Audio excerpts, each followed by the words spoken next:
Assalamualaikum teman-teman, salam rahayu. Ketemu lagi di channel ini. Hari ini kita akan membahas tentang sebuah ajaran yang sangat sakti di era Hindu dan Buddha, yaitu Bhairava Tantra yang diduga digunakan dalam perang Majapahit dengan Bali dan juga Sunda. Di episode sebelumnya kita sudah membahas tentang perang kosmologi. Sekali ini kita akan memperdalam lagi kosmologinya menggunakan kekuatan yang bagaimana, penggabungan apa yang pernah terjadi dulu antara kekuatan-kekuatan itu sehingga membuat Gajah Mada dan Majapahit harus memikir ulang dan mempertimbangkan banyak siasat, bahkan siasat licik pun harus digunakan untuk menaklukkan Bali dan Sunda. Oke bro, kita lanjut. Assalamualaikum dan salam rahayu. Hari ini kita memberikan judul, apakah Sunda dan Bali menggunakan ilmu sakti tingkat tinggi Bhairava Tantra yang berada di dalam ajaran Hindu dan Buddha di zaman itu. Bhairava Tantra atau Tantra Bhairava adalah sebuah konsep yang menggabungkan ajaran Tantra dengan perwujudan siwa yang menakutkan, yaitu Bhairava. Bhairava sendiri adalah salah satu bentuk siwa yang diidentifikasi dengan kekuatan pemusnah dan pembinasaan. Sedangkan Tantra adalah tradisi esoterik yang menekankan pemujaan terhadap unsur-unsur gaib dan wanita, sakti. Bhairava Tantra adalah ajaran keagamaan yang berasal dari India. Ingat ya, dari India, bukan dari Bali. Yang menempatkan dirinya sebagai cabang dari ajaran agama Hindu. Dalam Bhairava Tantra, mantra dan doa digunakan untuk mengaktifkan kekuatan-kekuatan supranatural di alam semesta dan dapat membebaskan manusia dari perbudakan alam sadar. Menurut Paul Michel Munoz, banyak raja mengikuti sekte ini karena ritual-ritual dan simbol-simbol magisnya bisa digunakan untuk menganugerahi atau mengancam para bawahan. Ritual-ritual Bhairava Tantra juga menetapkan ikatan mistis dan spiritual antara raja dan kawulanya sehingga memungkinkan raja untuk mendapatkan kekuasaan yang lebih besar. Menurut Pitono Harjowordoyo, Bhairava adalah sekte rahasia dari sinkretisme antara agama Buddha aliran Mahayana dengan agama Hindu aliran Siwa. Sekte ini muncul kurang lebih daripada abad ke-6 Masehi di Benggala sebelah timur. Dari sini kemudian tersebar ke utara melalui Tibet, Mongolia, masuk ke Cina dan Jepang. Sementara itu cabang yang lain tersebar ke arah timur masuki daerah Asia Tenggara termasuk Nusantara di waktu itu. Dalam Damar Sasaka menyebutkan bahwa ajaran Bhairava dalam hubungannya dengan Tantrayana ada 3 aliran, yaitu Bhairava Hala Cakra merupakan pertemuan ajaran Buddha dengan ajaran Tantrayana. Bhairava Heru Cakra merupakan ajaran yang muncul dari tradisi kepercayaan Nusantara bercampur dengan Hala Cakra. Bhairava Bima Sakti adalah pertempuran ajaran Bhairava dengan ajaran Siwa. Pengikut sekte ini justru melakukan ritual-ritual tertentu yang bagi selain mereka dianggap sebagai larangan. Ritual mereka bersifat rahasia dan sangat mengerikan, yaitu menjalankan Pancamaka Puruja atau Malima Limama dengan sebaik-baiknya dan sebanyak-banyaknya. 5 ma tersebut adalah: pertama, matsya makan ikan sepuasnya, 2 mamsa makan daging sepuas-puasnya, 3 madya minum minuman hingga mabuk, 4 madra tarian hingga mencapai ekstase, dan 5 maituna upacara seksual. Ritual Pancamakara yang bersumber dari kitab Kali Mantra dan kitab Mahanirvana Tantra. Jadi ajaran itu dari kitab itu. Nah, diduga di zaman Hindu dan Buddha di era Majapahit, Singasari sudah melakukan ini jauh sebelum itu, abad ke-6. Banyak sudah melakukan ini. Jadi ajaran ini adalah ajaran yang benar-benar digunakan di waktu itu karena media magis, media kosmologi itu sangat diperlukan dalam perang. Zaman dulu belum ada nuklir ataupun senjata-senjata canggih. Di zaman sekarang itulah digunakan. Dan teman-teman harus ingat bahwa jangan Anda berpikir ini tidak mungkin karena Anda pakai sudut pandang dari agama Anda. Anda harus singkirkan itu. Ini kejadian 700-800 tahun yang lalu. Sehingga bahkan di Sumatera di zaman Belanda banyak masih menggunakan ajaran itu, minum darah, makan daging manusia, tarian itu masih ada di era-era zaman Belanda dulu di Sumatera. Next time kami akan ceritakan di mana wilayah itu masih ada. Jadi kalau dibilang bahwa ajaran-ajaran ini tidak pernah dan mustahil dilakukan oleh raja-raja dulu, mainmu kurang jauh kawan. Di Sumatera di zaman Belanda tahun 1800 masih ada ajaran ini digunakan. Nanti kami akan ceritakan. Oke, kita lanjut bro. Lalu ada pertanyaan, apakah Bali, maksudnya kerajaan Bali dan kerajaan Sunda, waktu itu menggunakan kekuatan Bhairawa Tantra dalam kosmologinya, khususnya dalam menghadapi serang-serangan dari kerajaan lain termasuk dari Majapahit? Diduga mereka menggunakannya. Untuk itu kami akan menjawab pertanyaan ini untuk memahami kekuatan kosmologi Bali dan Sunda di waktu itu, terutama dalam konteks Bhairawa Tantra, yaitu ajaran spiritual esoterik yang keras, mistis, dan berakar pada transendensis lewat pengalaman ekstrem, termasuk praktik-praktik yang tidak umum yang sudah kami jelaskan tadi. Di sini juga kami akan ingatkan lagi seperti mediasi di kuburan, pemujaan roh, pengendalian energi kematian. Diduga kekuatan ini sulit itu didapat di zaman sekarang. Di zaman dulu ini kesaktiannya luar biasa. Mari kita bahas secara terpisah antara Bali dan Sunda. Pertama, Bali dan Bhairawa Tantra. Bukti keterkaitan jejak Bhairawa Tantra di Bali cukup kuat meski telah disinkretisasi, dilebur dengan ajaran Siwa dan Buddha. Contohnya, pertama, Dewa Bhairawa dikenal di Bali sebagai aspek ganas dari Siwa dan masih dipuja dalam bentuk Batara Kala atau Ratu Gede Makaling di Nusa Penida. Upacara pemanggilan roh, pembersihan buta kala, dan pengendalian kekuatan alam gaib sangat lazim di Bali. Ini paralel dengan inti ajaran Bhairawa, menguasai kekuatan chaos untuk tujuan kesadaran dan perlindungan. Dalam konteks Kebo Iwa, ingat ya, ini dalam konteks Kebo Iwa berarti kejadian ini sekitar 700 atau hampir 800 tahun yang lalu. Di zaman itu ya, Kebo Iwa disebut memiliki kesaktian seperti memanggil air, memindahkan batu besar, dan berkomunikasi dengan roh bumi. Kemampuan ini selaras dengan praktik Bhairawa Tantra yang mengajarkan penguasaan elemen dasar, tanah, air, api, dan udara. Oke teman-teman, ini kekuatan di zaman itu ini memang fakta. Zaman sekarang sebenarnya bisa dilihat dari hal sederhana aja.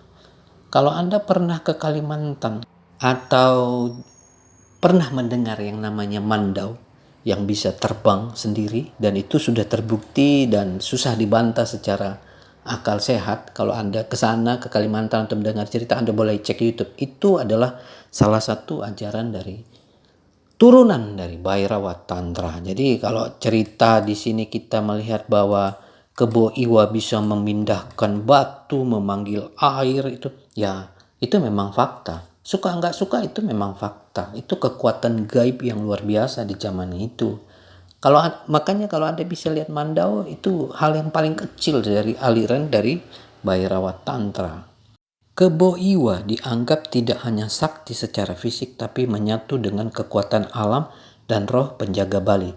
Sebuah ciri khas tantrik yang sudah dilebur. Kesimpulan untuk Bali di zaman itu tidak secara terang-terangan menyebut diri penganut Bhairawa Tantra, tetapi bentuk spiritualitas. Bali pra-Majapahit banyak mengandung elemen-elemen tantrik, khususnya Bhairawa yang kemudian dilebur dalam bentuk Siwa Buddha Bali. Nah mungkin kalau Bali zaman sekarang sudah lebih halus ya, Ini kan cerita 800-700 tahun yang lalu. Namun kalau teman-teman ke Bali masih pernah dengar dan ada yang pernah melihat legenda Lea, sebenarnya itu adalah warisan dari Bhairawa Tantra.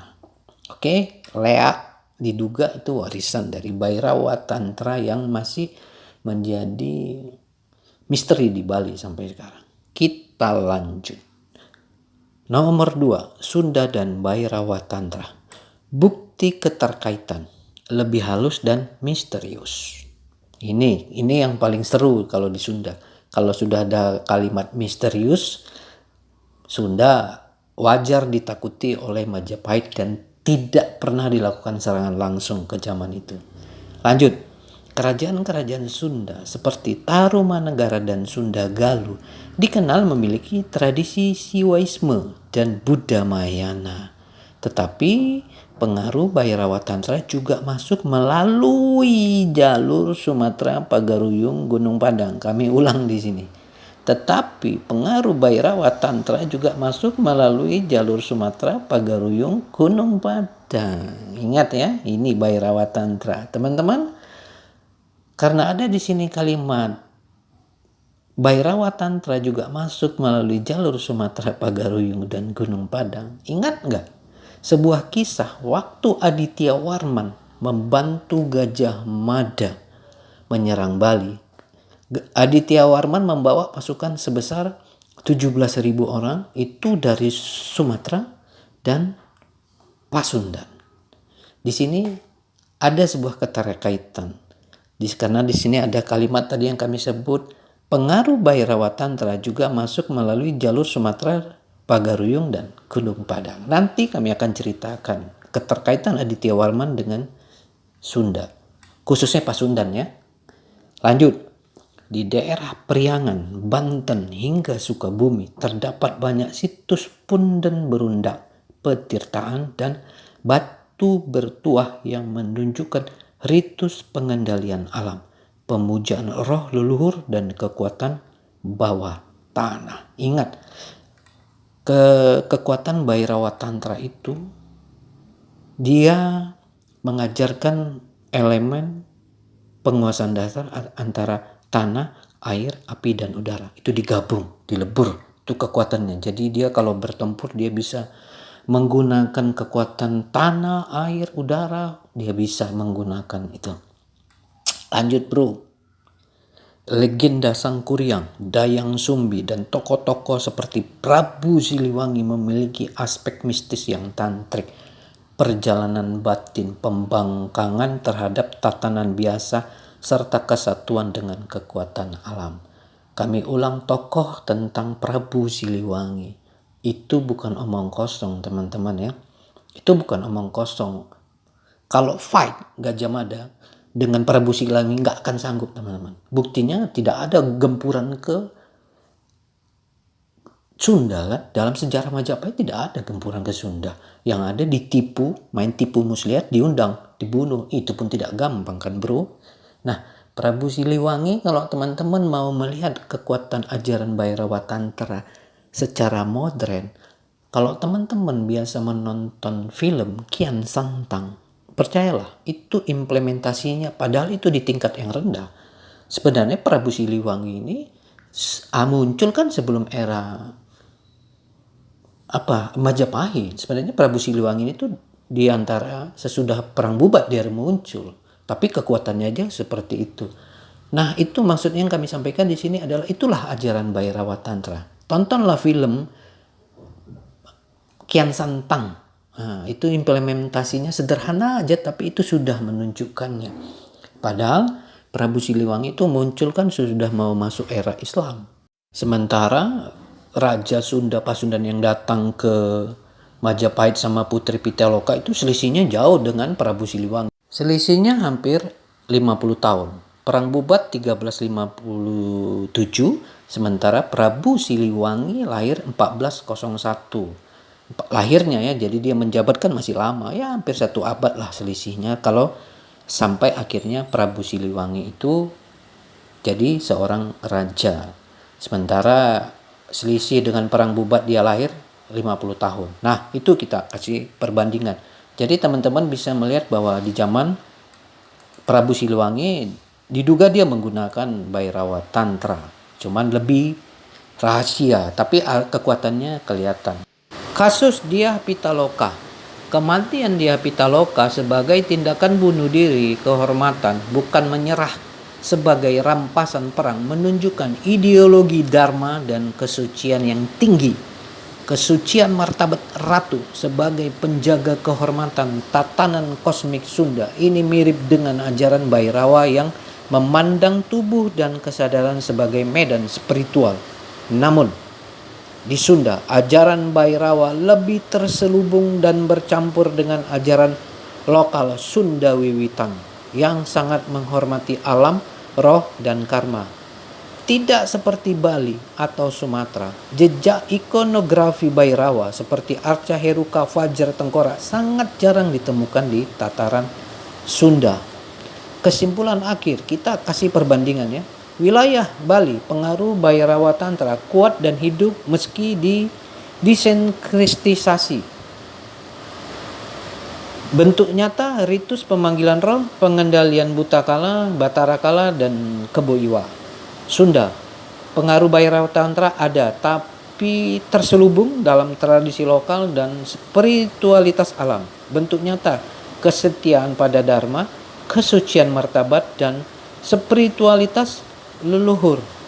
Seperti kami sudah jelaskan di episode semalam bahwa tradisi dan kekuatan spiritualitas lokal Bali dan Sunda itu sulit ditembus. Sunda dan Bali bukan sekedar kerajaan tapi pusat peradaban lokal dengan tradisi dharma, kasta, dan sistem spiritual yang kuat. Sistem spiritual yang kuatnya itu diduga itu adalah Bhairawa Tantra. Tidak seperti kerajaan yang lain mungkin tunduk karena materi. Kerajaan ini berpegang pada kehormatan. Lebih baik mati daripada ditaklukkan. Itu dibuktikan oleh Raja Sunda yang datang ke Majapahit dalam perang Bubat, yaitu Prabu Maharaja Linggabuana, ayah Dyah Pitaloka, memilih mati terhormat dalam perang Bubat daripada menyerahkan putrinya sebagai simbol penaklukan. Dalam catatan sejarah perang Bubat, sekalipun itu di wilayah Majapahit, nggak gampang kan Majapahit dan Gajah Mada menaklukkan pasukan Sunda. Bali juga memiliki tradisi magis dan pertahanan alam gunung dan hutan yang sulit ditembus oleh pasukan besar seperti Majapahit. Karena itu ketika kita melihat Sunda sangat sulit ditaklukkan secara militer dan spiritual, kita harus pahami bahwa mereka juga memiliki sistem kosmologis tangguh yang mungkin berasal dari arus tantrik Bhairawa, diserap dalam bentuk lokal, Sunda Wiwitan, pemujaan roh gunung, dan sebagainya. Sehingga itulah yang membuat Sunda dan Bali sangat tangguh, baik dari militer maupun spiritualitas. Hal ini perlu kami jelaskan karena perang di zaman itu harus ada kekuatan militer juga magis. Zaman itu belum ada senjata-senjata canggih seperti sekarang. Ya, apalagi zaman yang terjadi 800 tahun yang lalu, 700-800 tahun yang lalu. Cuman dia berefek sampai sekarang. Di akhir video ini kami sampaikan, ikuti terus episode demi episode teman-teman, karena kisah yang kami sampaikan ini adalah menuju arahnya dia akan tewas di Tumihan. Ini adalah jalan-jalan dia menuju titik akhir, karena legenda tewasnya Mahapati Gajah Mada di Tumihan itu bukan omong kosong. Jangan lupa like, komen, dan subscribe.